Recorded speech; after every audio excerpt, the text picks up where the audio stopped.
সুখবর সুখবর সুখবর ক্রীড়ানুরাগী ভাইদের জন্য এক আকর্ষণীয় সুখবর।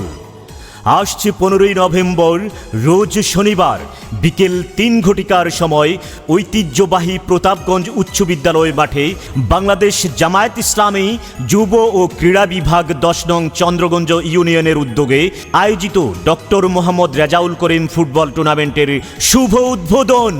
উক্ত অনুষ্ঠানে প্রধান অতিথি হিসেবে উপস্থিত থাকবেন লক্ষ্মীপুর সদর উন্নয়ন ফাউন্ডেশনের চেয়ারম্যান, ইসলামী ছাত্র শিবিরের সাবেক সফল কেন্দ্রীয় সভাপতি, বাংলাদেশ জামায়াত ইসলামীর কেন্দ্রীয় কর্মপরিষদের অন্যতম সদস্য, ঢাকা মহানগরী উত্তরের সংগ্রামী সেক্রেটারি, লক্ষ্মীপুরের কৃতি সন্তান, লক্ষ্মীপুর সদর 3 আসনের সংসদ সদস্য পদপ্রার্থী জননেতা জনাব ডক্টর মোহাম্মদ রেজাউল করিম।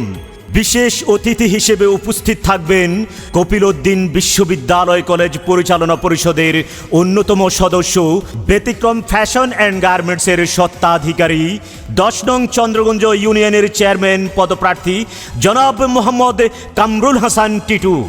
উক্ত অনুষ্ঠানে সভাপতিত্ব করবেন বাংলাদেশ জামায়াত ইসলামী 10 নং চন্দ্রগঞ্জ ইউনিয়নের সংগ্রামী আমির জনাব মোহাম্মদ আব্দুল হান্নান। উক্ত অনুষ্ঠানে আপনারা সকলেই সবান্ধবে আমন্ত্রিত। ধন্যবাদ। প্রচারে বাংলাদেশ জামায়াত ইসলামী চন্দ্রগঞ্জ ইউনিয়ন।